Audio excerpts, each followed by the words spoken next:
वाशिममध्ये OBC जनगणनेच्या मागणीसाठी राज्यस्तरीय परिषदेचं आयोजन करण्यात आलं। सावता परिषदेच्या पुढाकाराने होणाऱ्या या परिषदेत राज्यभरातील विविध ओबीसी संघटनांचे पदाधिकारी, कार्यकर्ते आणि समाज प्रतिनिधी सहभागी होणार आहेत।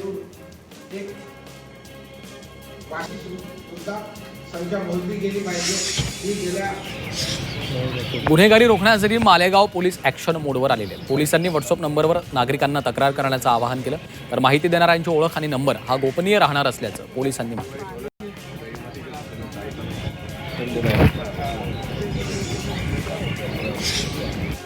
महापालिका निवडणूक लढवल्यानंतर विहित मुदतीमध्ये निवडणूक खर्चाचा हिशेब सादर न करणाऱ्या 10 उमेदवारांना कोकण विभागीय प्रशासनाने अपात्र ठरवले। कोकण विभागीय आयुक्त रुबल अग्रवाल यांनी महाराष्ट्र महापालिका अधिनियम 1949 अंतर्गत ही कारवाई केली आहे।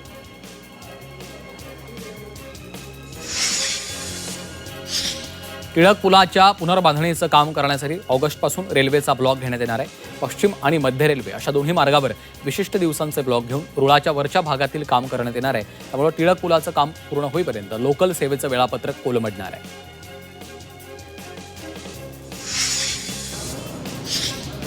गायमुख कासार वडवली मेट्रो 3 महिन्यामध्ये ट्रॅकवर येणार आहे। मेट्रो 4ला RDSO प्रमाणपत्र मिळालं आहे। अंतिम CMRS तपासणीचा मार्ग मोकळा झाला आहे।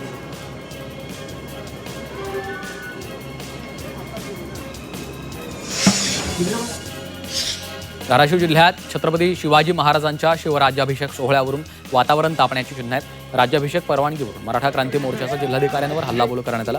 6 जूनला तुळजाभवानी देवीच्या मंदिरात शिवराज्याभिषेक सोहळा पार पडावा अशी मागणी मराठा क्रांती मोर्चाकडून करण्यात आली आहे।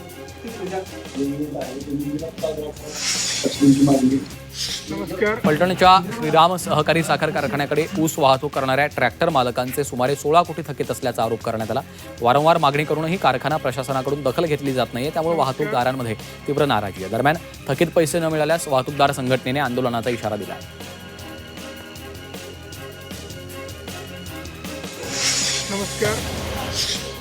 राज्यातील जिल्हा परिषदांचे ऑनलाईन आर्थिक व्यवहार ठप्प झाले। महाराष्ट्र बँक आणि सेवा पुरवठादार कंपनीतील वादामुळे कंपनीनं 31 मार्चपासून आपली सेवा बंद केली। ऑनलाईन व्यवहार बंद झाल्यानं गैरसोय निर्माण झाली आहे।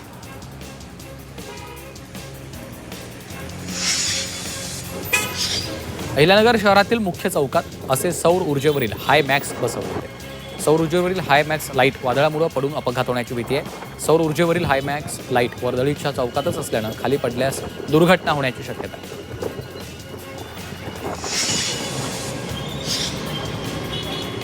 कोल्हापूर पालिका ताराबाई रोडवरील बहुमजली पार्किंग तसंच मध्यवर्ती बस स्थानकावरील पार्किंग जागा ठेकेदाराने चालवण्यास देणार आहे। याबाबत कोल्हापूर महापालिकेने निविदा काढली आहे। या बहुमजली पार्किंगसाठी 1,18,26,000 रुपयांची किमान रक्कम ठरवण्यात आलेली आहे। फलटणच्या दुधे भावी इथं खासदार केसरी आमदार केसरी 2 दिवसीय बैलगाडा स्पर्धा पार पडली। या स्पर्धेला 450हून अधिक बैलगाडा स्पर्धकांनी सहभाग नोंदवलाय। पहिल्या दिवशी पार पडलेल्या खासदार बैलगाडा शर्यतीमध्ये सावकार आणि भवानी ही बैलजोडी अव्वल आलेली आहे, तर दुसऱ्या दिवशी पार पडलेल्या आमदार केसरी बैलगाडा स्पर्धेमध्ये छोटा अर्जुन आणि पैंजण या बैलजोडीने प्रथम क्रमांक पटकावला।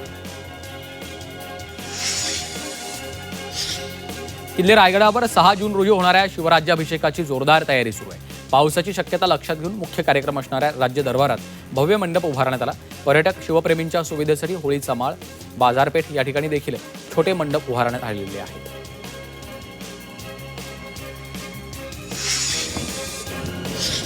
मे महिन्यामध्ये मुंबईत 12,315 मालमत्तांची विक्री झाली आहे। यामुळे मुद्रांक शुल्काच्या रूपाने राज्य सरकारला 1,051 कोटींचा महसूल प्राप्त झाला।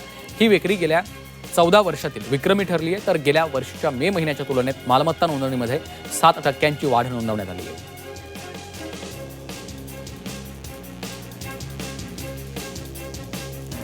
छत्रपती संभाजीनगरमध्ये गेल्या काही दिवसांपासून पावसाळी वातावरणाला सुरुवात झाली आहे। हवामान विभागाकडनं शुक्रवार आणि शनिवारी पावसाचा येलो अलर्ट आहे, तर 9 तारखेपर्यंत हलक्या ते मध्यम स्वरूपाचा पाऊस राहील असा अंदाज आहे।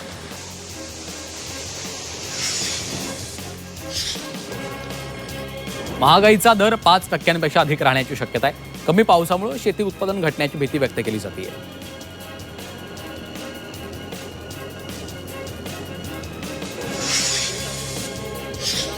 भिवंडीमध्ये पावसाळा तोंडावर असताना शहरातील नालेसफाईची कामं अत्यंत संथ गतीनं सुरू आहेत. आतापर्यंत जवळपास 30% नालेसफाई पूर्ण झाल्याचा आरोप होतोय.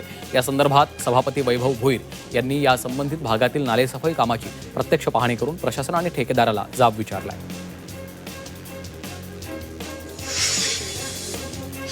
भंडारा जिल्ह्याच्या साकोली तालुक्यामध्ये शासकीय मका खरेदी केंद्रावर प्रशासनाचा ढिसाळ कारभार चव्हाट्यावर आलाय. गेल्या 9 दिवसांपासून शेतकरी आपल्या वाहनांसह रस्त्यावर ताटकळत उभे असून खरेदी केंद्राच्या बाहेर 2 किलोमीटरच्या लांब रांगा लागलेल्या आहेत. प्रशासकीय ढिसाळपणावर तीव्र संताप व्यक्त केला जातो.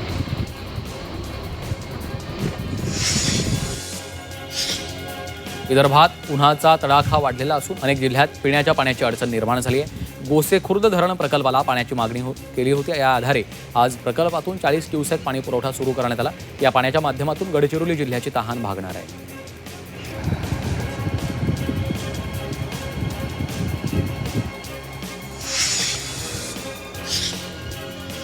पुणे जिल्ह्यातील शिरूर तालुक्यामध्ये पाण्याच्या टंचाईमुळे उसाचं पीक डोळ्यांच्या देखत जळून खाक झालं.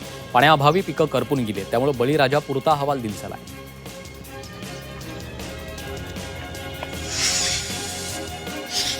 पुणेकरांवर पाणी कपातीचं संकट निर्माण झालं.